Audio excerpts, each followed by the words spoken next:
Airport को जाने वाली सड़क बरसात की मार से अपना अस्तित्व खोने को विवश है, जिसके परिणाम स्वरूप वीरवार को बारिश के कारण सड़क का एक भाग चक्की के पानी में बह गया, जिससे लोगों को हर बार की तरह परेशानी का सामना करना पड़ा।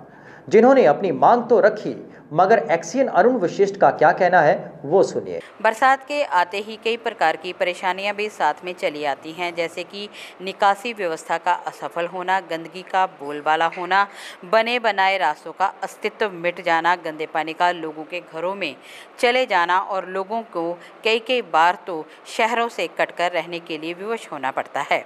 इसी कड़ी में एयरपोर्ट सड़क पर हुए बरसाती पानी की मार से सड़क का एक भाग पूरी तरह से टूटकर चक्की दरिया में बह गया है, जिसके चलते लोगों को परेशानी हो रही है और लोगों को डर है कि बरसात अगर इसी प्रकार चलती रही तो सड़क का पूरा अस्तित्व ही मिट जाएगा। दूसरी तरफ एक्सीएन अरुण वशिष्ठ का क्या कहना है इसके बारे में वो भी जरा सुनिए। रोड ऐसा ना, ये यहाँ पर जो चक्की नदी है, इसका पानी आता है हर बार मानसून के सीजन में आता है, तो उससे पहले भी यहाँ पर सन 2014 के आसपास ये जो सड़क थी ये बह गई थी भूमि कटाव की वजह से, क्योंकि जो खड्ड है ये दिन प्रतिदिन गहरी होती जा रही है। उस वजह से इसके जो नदी के जो साइड का जो जमीन है उसमें कटाव होता है। तो फिर यहाँ पर नीचे पर क्रेट भी लगाए गए थे काफ़ी, और क्रेट लगाने के बाद ये कुछ सालों तक ये जो कटाव की जो प्रक्रिया थी वो कम हो गई थी। लेकिन अभी इस बार बहुत पानी दोबारा आया तो उसके नीचे से वो क्रेट की बुनियाद हिल गई और वो क्रेट भी चले गए। इसकी वजह से ये एरिया दोबारा से ये क्षतिग्रस्त हो गया और काफ़ी मुझे लग रहा है कि तकरीबन कुछ 2-3 करोड़ रुपए का नुकसान हो गया यहाँ पर। अब अभी तो फिलहाल यहाँ पर कुछ नहीं कर सकते, थोड़ा सा यहाँ पर बचाव के लिए कुछ मिट्टी के ढेर वगैरह लगा दिए जाएंगे, कुछ चूना वगैरह लगा दिया जाएगा जिससे कि कोई दुर्घटना ना हो। लेकिन आने वाले समय में फिर इसका कोई एस्टिमेट वगैरह प्राक्कलन तैयार करवाके तो इसका कोशिश करेंगे तो पक्का समाधान इसका निकाला जा सके। गौरतलब है कि इस सड़क के साथ हर साल यही हालात पैदा होते हैं।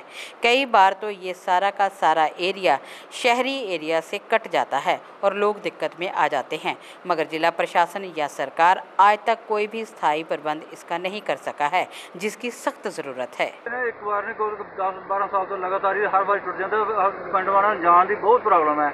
इतने कोई सुनाई नहीं होती, जो भी अफसर का जो खा पी के इतने गुजारा कर लेंगे, कुछ नहीं बनता। ये अज नहीं बन लगा, अं तो बहुत बार कहा RCC बनाओ, अज तक कदे भी इन्हें पाई नहीं। जो भी MLA MC जो भी आएगा इतने सब इदा ही आते, कोई बनाई अज किसी ने बनाया नहीं, इतने कुछ भी ना ही बन सकता। जो अं पिंड इकट्ठे होकर जाके रोड ही बंद करा फिर ही प्रॉब्लम हल होनी है, इदा नहीं हल हो सकती। रोड बनना चाहिए, जो पिंड के बच्चे भी जाते हैं, कोई बीमार हो जाएगा तो कल सारी सड़क रुड़ जाएगी। तो ना इस पिंड में होर कोई रोड नहीं है, ना कोई पुल है। इतने RCC कोई पाई दे, फिर उसका कई बार इन्होंने डंगे जो बनाते हैं माड़े माड़े, तो उदे खा पी नाल ही डंगे रुड़ जाते हैं। अज नहीं 10-12 साल तो इदा ही हो रहा लगातार, ये अज तक किसी ने रिपेयर नहीं की। हूँ एक्शन साहब आए मौके देख रहे हैं, कहता क्रश वाला कहता तुम इतने भर्ती पा दो तो मैं तुम पेमेंट कर देंगा। इन्हों की अपनी सरकारी गड्डियाँ कितने गई इन्हों दियाँ, जो खाण लिया कहता नहीं जे साड़ा बीमार हो गया, SDO ठीक नहीं है।